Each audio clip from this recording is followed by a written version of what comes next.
నమస్తే వీధిని స్వాగతం. లక్ష్యం సమాజయుక్తం. జిహెచ్ఎంసీ ఎన్నికలు రాజుకున్నాయి.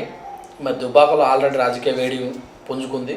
దాని తర్వాత జిహెచ్ఎంసీ ఎన్నికలు, ఎమ్మెల్సీ ఎన్నికలు జరుగుతున్న సందర్భంగా మరి ఆశావాహులు ఉద్యమంలో పనిచేసిన వాళ్ళు అయితేనేమి, మరి ఒక పార్టీ నుంచి ఒక పార్టీకి వచ్చి పేరుగాంచినటువంటి నాయకులు అయితేనేమి జిహెచ్ఎంసీ ఎలక్షన్లో పోటీ చేయాలి. తమ ఆశావాహులు తమకు ఎవరైతే అనుసంధానంగా దగ్గరలో ఉంటారో వాళ్లకు తమ చిట్టా ఇచ్చారు. మరి ప్రస్తుతం ఏం జరుగుతుంది? మరి ఆశావాహులో ఉన్నటువంటి బాలానగర్ నుంచి కూడా, కుకట్పల్లి బాలానగర్ నుంచి కూడా మరి గత ఎమ్మెల్యే ఉన్నటువంటి 2 పర్యాలుగా కృష్ణారావు గారికి దగ్గర అనుచరుడు మరి అంబటి సునీల్ గుప్తా గారు ప్రస్తుతం మనతో ఉన్నారు. వారి యొక్క రాజకీయ వికాసాన్ని వారి మాటల్లో తెలుసుకుంటాం. నమస్తే అండి. మీరు Balanagar micro and small industries association ప్రెసిడెంట్గా కూడా ఉన్నారు. ఇండస్ట్రియల్ గురించి 2 మాటలు. వాస్తవానికి మాది 3 తరాల నుండి ఇండస్ట్రీస్ ఉన్నాయండి. మా 4 గ్రాండ్ ఫాదరు, దాని తర్వాత ఫాదరు, నేను, మొత్తము 3 తరాల నుండి కూడా మేము ఇండస్ట్రియల్ ఫీల్డ్లో సేవలు చేసుకుంటున్నాము. ముందుగా మా గ్రాండ్ ఫాదర్ వచ్చేసి స్టార్టింగ్లో 1965లో మనకు బాలనగర్ నర్సాపూర్ చౌరస్తాలో ఏదైతే ఇండస్ట్రియల్ సొసైటీ ఉందో దాంట్లో అప్పుడు మనకు ఇండస్ట్రీస్కి ఒక సపరేట్ ల్యాండ్ ఇవ్వాలి అని చెప్పి గవర్నమెంట్, అప్పట్లో బాలనగర్ చాలా వెనుకబడి ఉంది. ఓన్లీ సెంట్రల్ గవర్నమెంట్స్ కంపెనీస్ ఉన్న HAL, BHEL, RMD, IDPL, HMT ఇట్లాంటి కంపెనీస్ ఉన్నాయి. అక్కడ దగ్గరలో మన తెలంగాణ ఇండస్ట్రియల్ వాదులకు చాలామంది ఉన్నారు. వాళ్ళకు ల్యాండ్స్ ఇస్తే బాగుంటాయి అని చెప్పేసి 1965లోనే అప్పుడు ఇక్కడ ల్యాండ్ క్రియేట్ చేసి అప్పట్లో ఇక్కడ ల్యాండ్ ఇవ్వడం జరిగింది. సో స్టార్టింగ్ మా 4 ఫాదర్స్ అక్కడ స్టార్ట్ చేశారు. దాని తర్వాత మా గ్రాండ్ ఫాదర్ కూడా ఇక్కడ బాలనగర్ ఇండస్ట్రియల్ ఏరియాలో మరియు ఎస్వి కోఆపరేటివ్ సొసైటీలో కూడా ఇండస్ట్రీస్ ఉండి వాళ్ళు దగ్గర 1000-2000 ఫ్యామిలీస్కి ఉపాధి కల్పించడం జరిగింది. అలాగే దాని తర్వాత మా ఫాదర్ కూడా ఇదే ఇండస్ట్రియల్ లింక్తో వచ్చేసి వాళ్ళకు ముడి సరుకు తయారు చేయడం ఒక మైక్రో ఇండస్ట్రీ పెట్టుకొని శోభనా కాలనీలో దగ్గర 1972లో ఇక్కడ స్టార్ట్ అయింది ఫాదర్ది. దాని తర్వాత ఆ యూనిట్ ఏంటంటే ఓల్డ్ అయిపోయింది. సో మనము కొత్త తరం మిషనరీస్ తెచ్చి ఇప్పుడు లేటెస్ట్ టెక్నాలజీ వాడుకొని ముందుకెళ్ళడం మనం జరుగుతుంది. కాబట్టి నా ఎడ్యుకేషన్ కంప్లీట్ అయిన తర్వాత వెంటనే నేను ఇక్కడికి వచ్చేసి ఫాదర్ కంపెనీని ఓవర్టేక్ చేసి నాకు కావాల్సిన ఇండస్ట్రీ కింద కన్వర్ట్ చేసుకొని నేను కూడా ఇక్కడ సేవలు చేయడం మొదలుపెట్టాము. అలాగే నాకు కొంచెం పొలిటికల్లీ గ్రిప్ కావాలా, పొలిటికల్లీ మంచిగా ఉండాలి అని చెప్పుకొని దగ్గర 16 ఇయర్స్ నుండి నేను పొలిటికల్లీ ఫస్ట్ ముందుగా టీడీపీ పార్టీలో ఉన్నాను. అక్కడ టీడీపీలో బాలనగర్కి కృష్ణారావు అన్న ఆశీర్వాదంతో డివిజన్ అధ్యక్షుడిగా నన్ను చేయడం జరిగింది. అప్పుడు అన్నని మేము ఘన విజయంగా గెలిపించుకోగలిగాము. దాని తర్వాత అన్నతో పాటు ఎప్పుడైతే ఈ ఉద్యమము ఇవన్నీ పీక్ స్టేజెస్కి వచ్చినప్పుడే కృష్ణారావు అన్నని టీడీపీలో గెలిపించడం జరిగింది. దాంట్లో ముఖ్య పాత్ర నేను వహించాను, అది అన్నకు కూడా తెలుసు. అప్పటి నుండి ఆయన నన్ను ఒక మంచి శిష్యుడుగా నన్ను అంగీకరించి ప్రతి పనిలో ఆయన ఏదైతే పర్సనల్ పని కానీ ఏ పని కానీ ఇంపార్టెన్స్ ఇచ్చేసి నాకు ఇవ్వడం జరిగింది. అలాగే ఆయన టీఆర్ఎస్ పార్టీలోకి వెళ్ళేటప్పుడు కానీ దాని తర్వాత పరిణామం కానీ 101% అన్నకు మేము సపోర్ట్ చేశాము. అదేవిధంగా అన్న టీఆర్ఎస్ పార్టీలోకి వెళ్ళడం జరిగింది. అదే సెకండ్ పర్యాయం మీ అందరికీ తెలిసిందే, పాత వాళ్ళకే ఎమ్మెల్యే టికెట్లు కేసీఆర్ సార్ ఇవ్వడం జరిగింది. అప్పుడు కూడా మేము చాలా ముఖ్య పాత్ర వహించి అన్న ఎప్పుడైతే టీఆర్ఎస్ పార్టీకి వెళ్ళినా మరుక్షణమే నెక్స్ట్ డేనే ఫస్ట్ కుకట్పల్లి నుండి నేనే నా యొక్క బాలనగర్ పదవికి రాజీనామా చేసి నేను అన్నతో పాటు టీఆర్ఎస్ పార్టీలో చేరడం జరిగింది. ఆ రోజు నుండి మేము ఇండస్ట్రీస్ గురించి కూడా అన్నకు చాలాసార్లు మొరబెట్టుకున్నాము. అన్న మా ఇండస్ట్రీస్లో ఇక్కడ మైక్రో ఇండస్ట్రీస్లో ఇంతకుముందు బాలనగర్ అంటే ఊరు అవతల ఉండేది, ఇప్పుడు సిటీ సెంటర్ అయిపోయింది. కాబట్టి మాకు ఇండస్ట్రీల ద్వారా చాలా ప్రాబ్లమ్స్ అవుతున్నాయి. కాబట్టి మాకు ఒక ల్యాండ్ కావాలి అని చెప్పేసి మేము గత 5 సంవత్సరాల నుండి కూడా గవర్నమెంట్తో అన్నతో కలిసి ముందుకెళ్తూ ల్యాండ్ గురించి గవర్నమెంట్ అడుగుతున్నాము. దానికి సానుకూలంగా కేటీఆర్ గారు కూడా 2 సార్లు ఇక్కడికి రావడం జరిగింది, బాలనగర్కి వచ్చి ఆయన కూడా హామీ ఇవ్వడం జరిగింది. కాబట్టి దగ్గర ఇప్పుడు ఒక 50% of the work has been completed. So ఇంకొక 50% పని ఉంది, అది కూడా తొందరగా అయిపోతే మా ఇండస్ట్రీస్ అన్నీ కూడా రేపు ఒక క్లస్టర్ తయారు చేసుకుంటే 100% సక్సీడ్ అవుతామని చెప్పేసి మేము కోరుకుంటున్నాం. అయితే అనతి కాలంలోనే కేటీఆర్ గారు పేరు పిలుచుకున్నంత దగ్గరికి వచ్చారు. అలాగనే ఎమ్మెల్యేలు చుట్టుపక్కల ఎమ్మెల్యేలతో కూడా మంచి పేరు చెప్పించారు. ఎలా వీలైంది ఇది? అదే అండి, బేసిక్లీ ఇప్పుడు మనం ఉన్నది ఇక్కడ బాలనగర్లో ఏంటంటే ఇండస్ట్రియల్ ఏరియాలో ఉన్నాం. ఈ ఇండస్ట్రీస్ ఇంతవరకు ఎవరు ఒక రిప్రజెంట్ చేసి ఎవరు కూడా ఏ విధమైన ముందుకు తీసుకుపోవడం జరగలేదు. సో నాకు కృష్ణారావు అన్న కలిగించిన ఒక చిన్న ఏమంటారంటే ఒక సీడ్ నాకు ఇచ్చాడు. ఇండస్ట్రీస్ ఇవన్నీ కూడా ఎవరు చూసుకోవట్లేదు, మనము పొలిటికల్లీ కూడా రేపొద్దున ఇండస్ట్రీస్ కూడా చాలా ముఖ్యం మనకు. సో నువ్వు ముందుకెళ్ళు సునీల్ అని చెప్పేసి చెప్పినందుకే ఆ రోజు అన్న చెప్పిన నాకు ఒక ఆలోచనకే మేము ఈ విధంగా Balanagar micro small industrial association పెట్టి ఈ ఇండస్ట్రియల్ బాలనగర్ అసోసియేషన్ ఏదైతే ఉందో అది ఇక్కడ జీడిమెట్లలోని మైక్రో ఇండస్ట్రీ కానీ, ప్రశాంతి నగర్లోని, గాంధీనగర్ కానీ, ఇక్కడ లోకల్ బాలనగర్లో ఉన్న ఇండస్ట్రీస్ అన్నీ కలుపుకొని ఒక సమైక్యగా మేము కలిసి ఈ Balanagar micro small industrial association పెట్టడం జరిగింది. కాబట్టి ఈ అసోసియేషన్ కింద దగ్గర షేర్లింగంపల్లి అరకపూడి గాంధీ గారు కానివ్వండి, కుక్కట్పల్లి కింద మాధవరం కృష్ణరావణ గారు కానివ్వండి, అటు జీడిమెట్లకు పోయినప్పుడు వివేక్ గారు కానివ్వండి, అలాగే ముఖ్యంగా చెప్పాల్సింది ఎమ్మెల్సీ షంబిపురాణ కానివ్వండి, అలాగే ఇప్పుడు మనకు ఇటు కార్పొరేటర్లు కానీ వీళ్ళందరి సహకారంతో ఈరోజు మా ఇండస్ట్రీకి కూడా అందరు సపోర్ట్ చేస్తున్నారు. ఎందుకంటే చాలా కష్టాలలో ఉన్నాయి ఇండస్ట్రీస్. సో ఇవన్నీ తీసుకొని మనం ముందుకెళ్ళి అలాగే పొలిటికల్లీ కూడా రేపు పొద్దున్న మనకు మంచి ఆపర్చునిటీ వస్తుందని చెప్పేసి గవర్నమెంట్ కూడా మనకు బాగా సపోర్ట్ ఇస్తుంది. కాబట్టి ఆ విధంగా అందరితో పరిచయాలు పెరగడం జరిగింది. ఫోను దీనికి వస్తుంది. ఇయరింగ్ వ్యాపారం చేసే దాంట్లో వైశ్యులు ముందుంటారు. ఏ వ్యాపారం అయినా సరే కిరాణా షాప్తో స్టార్ట్ చేస్తే అన్ని ఇట్లల్లో. కానీ రాజకీయానికి కొంచెం దూరమే ఉన్నారు, చూస్తూనే ఉన్నాం. ఇప్పుడు ఎమ్మెల్యేలుగా అంటే ఒకరు ఏమో, తర్వాత కార్పొరేటర్లు కొంతమంది. మరి మీరు ఎందుకు ఇటువైపు? అందుకే అండి, నేను ఇప్పుడు మీరు చాలా మంచి క్వశ్చన్ అడిగారు. వాస్తవానికి వైశ్యులు అంటే ఓన్లీ ఇంతకుముందు బిజినెస్ అనేది ఉండేది, ఎక్స్పెషల్లీ కిరాణా షాప్ అని చెప్పేసి ఉండేది. దానికి ఫ్యూచర్ మేము, ఎందుకంటే ఈరోజు మేము చదువుకున్న తర్వాత ఎడ్యుకేషన్తో పాటు పొలిటికల్లీ కూడా మేము రావాలి బయటకు అని చెప్పి ఎక్స్పోజ్ కావాలి అని చెప్పేసి బయటకు వస్తున్నాము. మీరు అడిగిన క్వశ్చన్కి నేను ఒకటే ఆన్సర్ చెప్పగలుగుతాను. కేసీఆర్ గారు ఎన్నోసార్లు ఎన్నో మీటింగ్లలో ఎన్నో సందర్భంలలో మనకు ఒకటే చెప్పారు, ₹1 కోటి ఇచ్చి ఒక కోమోటోని కొనుక్కోండి అని చెప్పేసి. అది 100కు 100%. ఎందుకంటే మనం బిజినెస్ చేస్తున్న నాలెడ్జ్ ఒకటి, లెక్కలు కానీ ఏవి కానీ పర్ఫెక్ట్ ఉంటాయి. నమ్మకానికి వేరు పేరు వైశ్యులు.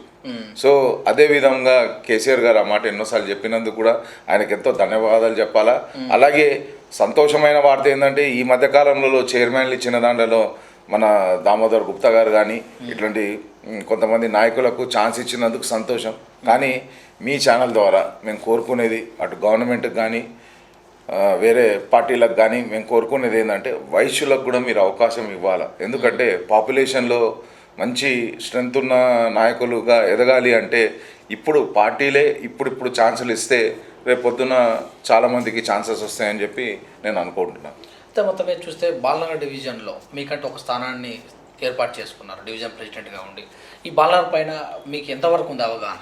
ఎస్, మీకు ఫస్ట్గా నేను కృష్ణరావణ గురించి ఒక 2 పాయింట్స్ చెప్పాలండి.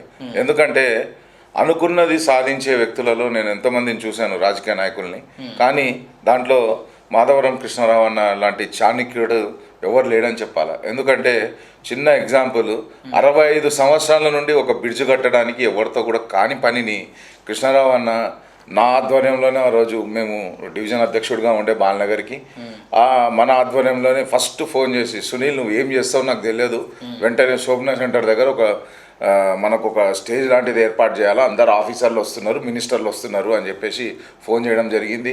అన్న చెప్పిన 15 నిమిషాలకు మనము ఒక స్టేజ్ ఏర్పాటు చేయడం జరిగింది.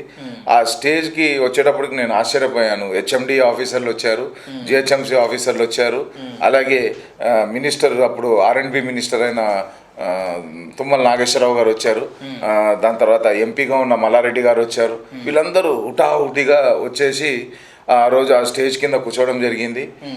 ఆ రోజు మాకు ఫస్ట్ టైం తెలిసింది ఏంటంటే ఈ బ్రిడ్జ్ వేయడానికి హెచ్ఎండిఏ వేయాలా, జిహెచ్ఎంసీ వేయాలా, లేదా ఇంకెవరన్నా వేయాలా, అది తెలియని ఒక సన్ముఖంలో ఇన్ని సంవత్సరాలు నడిచాయి. కానీ కృష్ణరావు అన్న రాగానే మొత్తం అందరినీ ముగ్గురిని కూర్చోబెట్టేసి అక్కడ వాళ్ళందరూ వచ్చేసి ఆఫీసర్లను అడిగితే పేపర్లు తిరిగి సార్ ఇది మా దగ్గర లేదు, ఇది మా దగ్గర లేదు, కానీ పర్మిషన్లు ఇవన్నీ కూడా ఒక తాటి మీదకి రాలేదు. సో ఆ రోజు అందరు కలిసి ఒక తాటి మీదకి వచ్చేసి దాని తర్వాత వెంటనే మల్లారెడ్డి ఎంపీ ఆయన కూడా నా ఫండ్స్ ఇస్తానని చెప్పేసి చెప్పడం జరిగింది. అలాగే తుమ్మల నాగేశ్వరరావు గారు ఇవన్నీ ప్రాబ్లమ్స్ చాలా ఉన్నాయని చెప్పేసి వెంటనే నెక్స్ట్ డే మళ్ళీ అఫీషియల్ మీటింగ్ పెట్టుకొని వాళ్ళు ఆ రోజు డిసైడ్ చేసుకొని హెచ్ఎండిఏకి ఇస్తేనే ఇది కరెక్ట్ అని చెప్పేసి వాళ్ళకు అప్పుడు హెచ్ఎండిఏ వాళ్ళకు ఫ్లైఓవర్ ఇచ్చేసి వెంటనే కేటీఆర్ సార్ దగ్గరికి వెళ్ళడము, కృష్ణారావు అన్న కేటీఆర్ గారు కూడా వెంటనే ఈ బాలనగర్ అనేది చాలా ప్రాబ్లమ్స్ అవుతున్నాయి, ఎప్పుడు చూసినా ట్రాఫిక్ జామ్ అవుతున్నది, సో మనం కంపల్సరీ ఈ ఫ్లైఓవర్ వేయాలని చెప్పేసి డిసైడ్ చేసి ఎంత ఖర్చు అయినా సరే మనం దీన్ని వేయాల్సిందే అని చెప్పేసి ఇదే ఒక చిన్న ఒక ఎగ్జాంపుల్ నేను చెప్పాలి బాలనగర్ నుంచి కృష్ణారావు అన్న చేసింది. అయితే మొత్తం ఏం చూస్తే బాలనగర్ అనగానే ఇండస్ట్రియలే కానొస్తుంది, వివిధ రాష్ట్రాల నుంచి ప్రజలు ఇక్కడికి వస్తారు. తెలంగాణలో కొంచెం తక్కువనే ఉందంట అనిపిస్తుంది అన్నట్టు కూడా బయట టాక్. దీని గురించి మీరు ఏమన్నా? వాస్తవానికి అదేం లేదండి.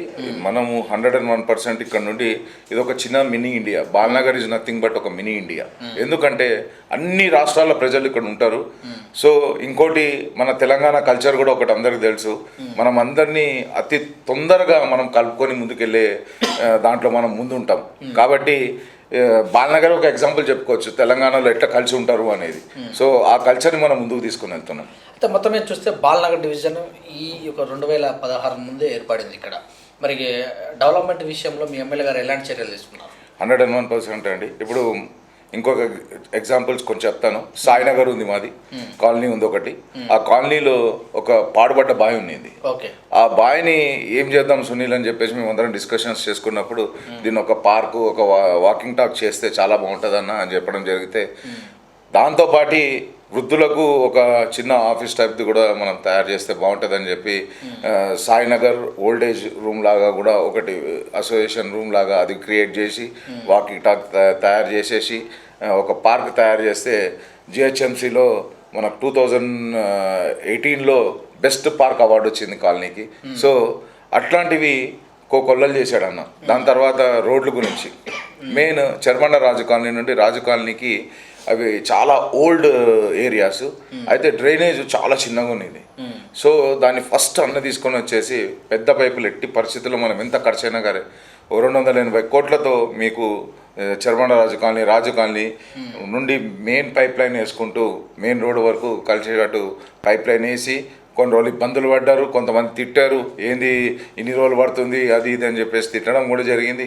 కానీ ఆ డ్రైనేజ్ పైప్ లైన్ వేసిన తర్వాత ఈరోజు ఆ రోడ్ వేసిన తర్వాత ఎంత బ్యూటిఫుల్గా వాటర్ పోతుందంటే మొన్న పడ్డ అంత పెద్ద వానకులో కూడా ఆ పైప్లో నుండి వాటర్ వెళ్ళిపోయే కానీ రివర్స్ రాలేదు. సో అంటే అన్న ఒక 100 years ముందు ఆలోచించుకొని ప్లాన్ చేసుకొని ఆయన చేసే పనులు ఉంటాయి. ఆ దాంట్లో మేము కూడా ఉన్నామని చెప్పేసి చాలా సంతోషపడతాము. ఎందుకంటే మేము చెప్పిన ప్రతి ప్రాబ్లం ఆయన పర్సనల్గా తీసుకొని చేయడం జరిగింది. అలాగే చాలా మటుకు పాతవి భవనాలు, గవర్నమెంట్ భవనాలు చాలా ఉన్నాయి. అంటే ఇప్పుడు వెల్ఫేర్ అసోసియేషన్ భవన్స్ కానీ ఇట్లాంటివి గవర్నమెంట్వి చాలా భవనాలు ఉంటాయి. ఆ భవనాలన్నిటినీ కూడా ఆయన ప్రతి దాంట్లో ఒక్కొక్క ఫ్లోర్ ఎక్స్ట్రా యాడ్ చేయడం కానీ దానిలకు ఏమంటారు సుందరీకరణ కానీ ఇట్లాంటి పనులు చాలా పనులు మనము చెప్పినవన్నీ అన్న తీర్చడం జరిగింది. అందుకే ఈరోజు మేము పబ్లిక్లో కూడా గర్వంగా చెప్పుకోగలుగుతాం మేము ఈ పని చేసాము అని చెప్పేసి. ఇదంతా ఒక ఎత్తు, కృష్ణారావు గారు డెవలప్మెంట్ చేయడం ఇదంతా ఒక ఎత్తు. కృష్ణారావు గారు గెలుపు కోసం మీరు ప్రయత్నించారు కనుక మరి ప్రజలో ఉన్నటువంటి విషయం ఏంటంటే బాలనగర్ డివిజన్ నుంచి పోటీ చేస్తారు ఈ 2020లో కార్పొరేటర్ కానీ ఒక టాక్ వచ్చింది, నిజమేనా ఇంతవరకు? వాస్తవం అండి. ఎందుకంటే లాస్ట్ టైమే మనము 100% ట్రై చేసాము, కానీ కొన్ని కారణాల వల్ల మనము డ్రాప్ అవడం జరిగింది. ఈసారి మాత్రం మనకు అన్న ఆశీర్వదిస్తాడు, అలాగే పార్టీ కూడా ఆశీర్వదిస్తుంది అని చెప్పి వాళ్ళు ఏ విధంగా అయితే మాకు చెప్తే ఆ విధంగా మేము రెడీగా ఉన్నామని చెప్పేసి నేను చెప్తున్నాను. అయితే ఇండిపెండెంట్గా కూడా చేశారు మీరు లాస్ట్ టైం. అవును. మరి ఆ టైంలో విత్డ్రా చేసుకునే సమయంలో పెద్దలు ఎలాంటి మాట ఇచ్చారు మీకు? వాస్తవానికి అప్పుడు తుమ్మల నాగేశ్వరరావు గారు రావడం జరిగింది. అప్పుడు R&B మినిస్టర్గా ఉన్నారు టీఆర్ఎస్ గవర్నమెంట్లో. అప్పుడు ఇండిపెండెంట్గా మనం వేసినప్పుడు వాళ్ళు వాగ్దానం చేసింది ఏంటంటే నువ్వు ఇండస్ట్రీకి సంబంధించిన వ్యక్తివి, నీకు ఇండస్ట్రీలో ఒక కొలువు మేము 100% ఇస్తాము, నువ్వు ఎట్టి పరిస్థితుల్లో పార్టీకి సేవ చేయాలి అని చెప్పేసి చెప్తే మీరు ఏ విధంగా చెప్పినా నేను రెడీ అండి అని చెప్పేసి అన్నగారు ఇట్లా చెప్పడము, మళ్ళీ కృష్ణారావు అన్న కూడా సునీల్ నువ్వు వెంటనే విత్డ్రా చేసుకోవాలా అన్న ప్రామిస్ చేస్తున్నాడు కాబట్టి 100% రేపొద్దున కేసీఆర్ గారు కానివ్వండి, కేటీఆర్ గారు మీకు 100%, అప్పుడు హరీష్ రావు అన్న కూడా మీకు సపోర్ట్ చేస్తాడు, కంపల్సరీ మీకు ఏదో ఒక పోస్ట్ ఇస్తారు అని చెప్పేసి చెప్పడం జరిగింది. సో వెంటనే నేను విత్డ్రా చేసుకొని నాతో పాటు ఇంకొక 10 మందిని కూడా లోకల్లో మనకు తెలిసిన ఫ్రెండ్స్ ఉంటే వాళ్ళని కూడా విత్డ్రా చేయించి పార్టీకి న్యాయం చేసి ఆ రోజు కార్పొరేటర్ని ఘన విజయం లో గెలిపించిన దాంట్లో నాది కూడా ఒక పాత్ర ఉందని చెప్పేసి నేను గర్వంగా చెప్పుకోగలుగుతాను. అయితే ఇప్పుడు ఉన్నటువంటి వాళ్ళని కాకుండా ఇంకా ఆశావాహులు ఉడుగురు పార్టీలో అన్ని పార్టీల వాళ్ళు చేరినారు కనుక సాధారణంగా ఎన్నికలు వస్తున్నాయంటే ఆశావాహుల చిట్టా బయట పడతారు. 100%. మీకే ఎందుకు ఇవ్వాలి టికెట్? వాస్తవం. ఇప్పుడు మీరు అడిగిన ప్రశ్నకు నేను ఇంతకుముందే ఆన్సర్ ఇచ్చాను. నేను ఫస్ట్ ముందుగా మా డివిజన్ ఫామ్ కాకముందే కృష్ణరావు అన్న గారు నన్ను టీడీపీ లో ఉన్నప్పుడు ఒక బాలనగర్ డివిజన్ క్రియేట్ చేసి అన్న నాకంటూ ఒక సపరేట్ పోస్ట్ ఇచ్చి ఆ రోజు ఆ పోస్టుతో పాటు నేను ప్రజలలో అప్పటి నుండే మమేకమయ్యి డిఫరెంట్ కాలనీస్ ఉన్నాయి, నేను పుట్టి పెరిగిన కాలనీస్ మొత్తము చుట్టుముట్టున్న కాలనీస్ అందరూ కూడా వాళ్ళు సపోర్ట్ చేసి అందరూ ముందుకు వస్తున్నారు కాబట్టి నాకు ఎట్టి పరిస్థితుల్లో వాళ్ళ ఆశీర్వాదం ఉంటుంది, ఇటు పార్టీ విధంగా కానీ ఇటు అన్న విధంగా మరియు ప్రజల ఆశీర్వాదం ఉంటుంది కాబట్టి వాళ్ళ తప్పుడు నుండి నేను టచ్లో ఉన్నా కాబట్టి నేను పార్టీ టికెట్ అడుగుతున్నాను. అయితే జనరల్గా చూసినట్టయితే వైశాస్ అంటే ఖచ్చితంగా కూడా దాన ధర్మాలు చేస్తుంటారు. 100%. అంటే ఇప్పుడు మీకు అనుకోని విపత్తు వచ్చింది కరోనా సమయంలో, మీరు పుట్టుకతోట వైశాస్ కనుక మీ యొక్క సహాయ సహకారాలు ఎలా ఉన్నాయి? 101% అండి. ఇటు మాకు ఇక్కడ వచ్చేటప్పటికి 2 బాధ్యతలు వచ్చాయి. పొలిటికల్గా బాధ్యత వచ్చింది, అలాగే ఇండస్ట్రియల్ కూడా బాధ్యత. ఎందుకంటే ఇండస్ట్రీ లేబర్ అందరూ కూడా ఇళ్లలో ఉండేవాళ్ళు, వాళ్ళకు కూడా కష్టాలు ఉండేటివి. సో ఇది ఆ ఆపర్చునిటీని మేము ఎప్పుడు వెనకాడకుండా నా సొంత పైసలతో, నా సొంత నిధులతో రైస్, అలాగే రోజువారీ సామాన్లు ఏవైతే ఉన్నాయో అవన్నీ కిట్స్ ద్వారా దగ్గర 45 days మేము కంటిన్యూస్ వంటలు వండి మా ఫ్రెండ్స్ అంతా ఒక గ్రూప్ ఉంది, అరౌండ్ 20-25 మెంబర్స్. డైలీ వంటలు చేయాలా, దగ్గర 500 నుండి 1000 ప్యాకెట్లు నీట్గా ప్యాక్ చేసేసి, ఎందుకంటే ఈ కరోనా టైంలో మళ్ళీ ఇవన్నీ జాగ్రత్తలు తీసుకోవాలి కాబట్టి చాలా నీట్గా జాగ్రత్తలు తీసుకుంటూ మనము అటు ఫుడ్ చేసిన డిస్ట్రిబ్యూషన్, అలాగే రైస్ మరియు వేరే డిఫరెంట్ ఫుడ్ ఐటమ్స్ కూడా రెగ్యులర్గా మనము సర్వ్ చేయడం జరిగింది. అయితే ఇప్పుడు మీ ఎమ్మెల్యే గారి ఆశీస్సులతోటి మరి ఈ డివిజన్లో మరి సీఎం రిలీఫ్ ఫండ్స్ అయితేనే మీ పథకాల విషయంలో మీరు బాలనగర్ ఎలాంటి ప్రియారిటీ చేశాను? మంచి క్వశ్చన్ అడిగారు. దీనికి 101% అండి. ఎందుకంటే ఇక్కడ ఎక్కువ మన బాలనగర్ అనేటప్పటికీ ఎక్కువ లేబరే ఎక్కువ ఉంటారు, మీ అందరికి తెలిసినట్టు. సో వాళ్ళందరికీ ఇవన్నీ అవగాహనలు చెప్పుకుంటూ వాళ్ళందరికీ చెప్పడం జరిగేది. చాలామందికి మనం సీఎం రిలీఫ్ ఫండ్, అలాగే షాదీ ముబారక్, ఇవన్నీ ఒక ప్రాసెస్లోనే వెళ్ళేటివి అనమాట. సో ఏది ఉన్నా కూడా మేము డైరెక్ట్గా దగ్గరికి తీసుకొని వెళ్ళడము, ఆయన కూడా ఏ రోజు మాకు ఎప్పుడు మాకు ప్రాబ్లం క్రియేట్ చేయలేదు. వెంటనే మన ఫైల్స్ కానీ ఏవి కానీ నీట్గా మూవ్మెంట్ చేసేసి మనం నీట్గా చేసుకుంటూ వెళ్ళామండి ప్రజలలో. ఇటు వ్యాపారాన్ని అటు ప్రజలను ఎప్పుడు టైమింగ్ సెట్ చేసుకునే వాళ్ళు మీరు? వాస్తవానికి ఇప్పుడు వ్యాపారం అనేది నేను చెప్పాను మీకు, అంతమంది 4 fathers నుండి వస్తున్నది కాబట్టి ఆ వ్యవస్థ అనేది మాకు ఎప్పుడు కంట్రోల్లో ఉండేది. సో మేము మ్యాక్సిమం ఎప్పుడు ప్రజల్లోనే ఉండేది. ఇంకో చిన్న ఎగ్జాంపుల్ చెప్పాలంటే ఈ కరోనా టైము మనకి ఇంకా స్టార్ట్ కాకముందే ఈ ఫారిన్ కంట్రీస్లో అంతా కరోనా బాగా బీభత్సం ఉన్నప్పుడు మన భారతదేశంలో ఎంటర్ కాకముందే అప్పట్లో మేము ఏం చేసామంటే టాబ్లెట్స్, హోమియోపతి టాబ్లెట్స్ దగ్గర 1,00,000 ప్యాకెట్లు మేము పంచాం. సో ఈ రోజు కూడా మీరు బాలనగర్లో మీరు రిపోర్టర్లు వెళ్ళి మీరు కనుక్కోండి, బాలనగర్లో కరోనా చాలా తక్కువ ఉంది. దానికి కారణం ఏంటంటే సునీల్ అన్న నువ్వు ఆ రోజు మాకు అందరికీ హోమియోపతి మెడిసిన్ ఇచ్చావు, ఆ మెడిసినే మాకు కొంచెం కంట్రోల్ చేసినట్టుంది అని చెప్పేసి చాలామంది మాట్లాడుకుంటే, ఇప్పుడు మీరు చెప్పినట్టు వయసులు సేవా కార్యక్రమం చేయాలంటే ఇదే ఒక చిన్న ఎగ్జాంపుల్. ఎందుకంటే మనం ఆ రోజు ముందుకెళ్ళి చాలామంది కామెంట్ చేశారు, కరోనా ఏముంది నువ్వు ఎందుకు ఇవన్నీ వస్తున్నావు అని చెప్పేసి, నీకు తెలియదు ఫ్యూచర్ తెలుస్తుంది అని చెప్పిన ఆ విధంగానే ఈరోజు అది మన మంచి సహకారం అయింది ఆ రోజుల్లో. అయితే ఈ యొక్క 4.5 సంవత్సరాలలో మీ మనసులో ఉన్న మాట కార్పొరేట్ రిపోర్ట్ చేయాలని ప్రజలకు ఎలా దగ్గర ఉండేవాళ్ళు, ఏమి ఆప్యాయత వాళ్ళ నుంచి పొందారు? అదే అండి నేను చెప్పాను చూడండి, స్టార్టింగ్ నుండి నా కాలనీస్ కానీ ఇవన్నిట్లో మేము ఎప్పుడు రెగ్యులర్గా మనం మాట్లాడుకునే వాళ్ళం. అలాగే ఈరోజు మనము అప్పట్లో మనం చెప్పిన కార్యక్రమాలన్నీ మనము చేయగలిగాం. ఇప్పుడు కమిటీ హాల్స్ కానీ, దాని తర్వాత పార్కులు కానీ, ఇట్లాంటి కార్యక్రమాలు, రోడ్లు కానీ, డ్రైనేజ్ కానీ, ఇవన్నీ రెగ్యులర్గా మనము కంట్రోల్ చేయడం జరిగింది. అలాగే మనకు జిహెచ్ఎంసీ వర్కర్లు కానీ అధికారులు కానీ వీళ్ళందరూ కూడా మంచి సహకారం చేసేవారు. ఎటువంటి ప్రాబ్లం ఉన్నా వెంటనే ఫోన్ చేస్తే వాళ్ళు వెంటనే యాక్షన్ తీసుకొని ఆ ప్రాబ్లం మనం సాల్వ్ చేసేటట్టు కూడా చేసాము. ఎందుకంటే ప్రతిదీ ఒక కార్పొరేటర్కి కానీ ఒక ఎమ్మెల్యేకి కానీ అందరికీ ఫోన్లు చేసుకునేంత అది ఉండదు, చనువు ఉండదు. ఆ చనువు మాత్రం నేను పబ్లిక్లో క్రియేట్ చేసుకున్నా కాబట్టి నాకు రెగ్యులర్గా ఫోన్ చేసేవాళ్ళు.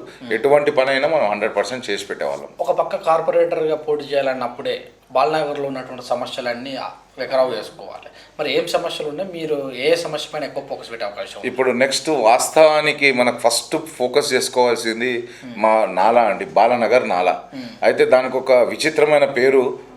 నేను ఆశ్చర్యపోయాను. ఒకసారి ఒక గవర్నమెంట్ ఆఫీసరు, నేను జిహెచ్ఎంసీ ఆఫీస్లో మీటింగ్ నడుస్తుంటే బాలనగర్ నాలా అని చెప్తే ఆయన గుర్తుపట్టలేదు, కెమికల్ నాలా అంటే గుర్తుపట్టాడు. ఎందుకంటే అంత విచిత్రమైన పేరు అది. కెమికల్ నాలా అని ఎందుకు వచ్చిందంటే, మీరు బాలనగర్లోని గోల్డ్ కానీ వెండి కానీ ఏ వస్తువైనా సరే 2 రోజులలో కలర్ చేంజ్ అయిపోతుంది మొత్తం. అండ్ గ్రౌండ్ వాటర్ కూడా చాలా ప్రాబ్లం ఉంది. అయితే దీనికి అప్పట్లో మన కృష్ణరావు అన్న వైస్ చైర్మన్గా ఉన్నప్పుడు మనకు ఫండ్, విజయరామారావు సార్ మినిస్టర్గా ఉన్నప్పుడు మనకు ఫండ్ రిలీజ్ చేసి ఒక హాఫ్ నాలా వరకు మనము రిటర్నింగ్ వాల్ మరియు బాటమ్ సిమెంట్తో లైనింగ్ చేసుకోవడం జరిగింది. అది ఎందుకో దురదృష్టవశాత్తు ఇంతవరకు అది మొత్తం నాలా ఇంకా కంప్లీట్ కాలేదు. సో అది కూడా రేపు పొద్దున కార్పొరేటర్గా మనకు సీట్ వస్తే ఫస్ట్ మనం కొట్టాడాల్సింది ఈ కెమికల్ నాలానే.